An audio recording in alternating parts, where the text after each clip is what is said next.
I went to the big guys for the money. I was ready to prostitute myself in the manner in which I talk about it.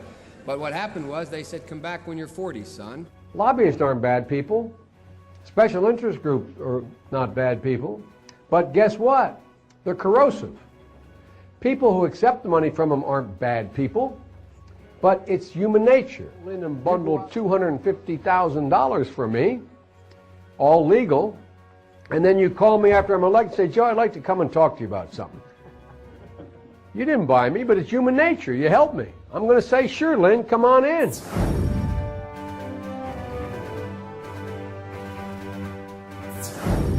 The credit card companies have been pushing to try to tighten the bankruptcy laws, sort of like locking the doors to the hospitals and then claiming nobody's sick in America.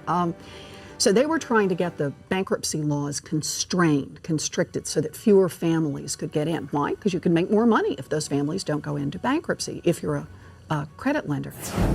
You go out, Lynn, and bundled $250,000 for me, all legal, and then you call me after I'm elected and say, Joe, I'd like to come and talk to you about something. You didn't buy me, but it's human nature. You helped me. I'm going to say, sure, Lynn, come on in. I submit, Senator, that there are many in the credit industry right now who are getting their bankruptcies prepaid. That is, they have squeezed enough out of these families in interest and fees and payments that never paid down. Maybe we should talk about usury rates then. Maybe that's what we should be talking about, not bankruptcy. I'll be the first. Invite me. No, I know you will, but let's call a spade a spade. Your problem with the credit card companies is usury rates from your position. It's not about the bankruptcy bill. But, Senator, if you're not going to fix that problem, you can't take away the last shred of protection for these families. Okay. You're very good, Professor. Biden, you voted for this bankruptcy bill. Senator Obama voted against it. Some people have said that mortgage holders really paid the price. But the point of this, Barack Obama saw the glass as half empty. I saw it as half full. We disagreed on that, and 85 senators voted one way and 15 voted the other way. I went to the big guys for the money. I was ready to prostitute myself, prostitute myself, prostitute myself, prostitute myself, prostitute myself, prostitute myself, prostitute myself, prostitute myself. You didn't buy me, but it's human nature. You helped me. I'm going to say, sure, Lynn, come on in. I love Bernie, but I'm not Bernie Sanders. I don't think 500 billionaires are the reason why we're in trouble. And the folks at the top aren't bad guys. I get in trouble in my party when I say wealthy Americans are just as patriotic as poor folks. I found no distinction. I really haven't.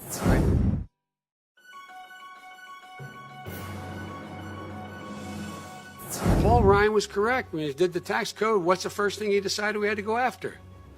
Social Security and Medicare. This Pacific Partnership is perhaps the most ambitious trade negotiation underway in the world. Never happened that old conservative discipline about paying for what you spend. When I argued that we should freeze federal spending, I meant Social Security as well. I meant Medicare and Medicaid. I meant veterans benefits. I meant every single solitary thing in the government.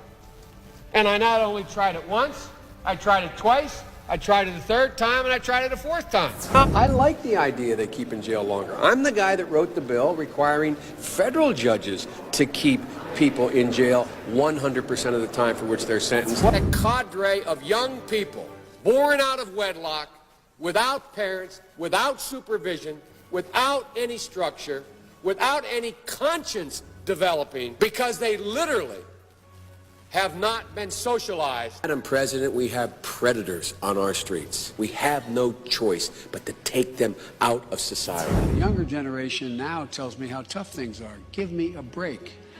No. I have no empathy.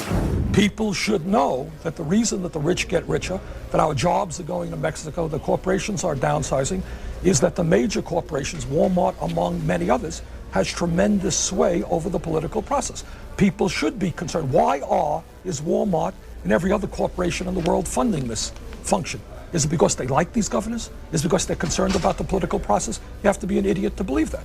They are here to give influence to their corporations on the political process. When they go back to the state houses, they will have more access to the governors and the statewide leaders. It is the crisis of American politics.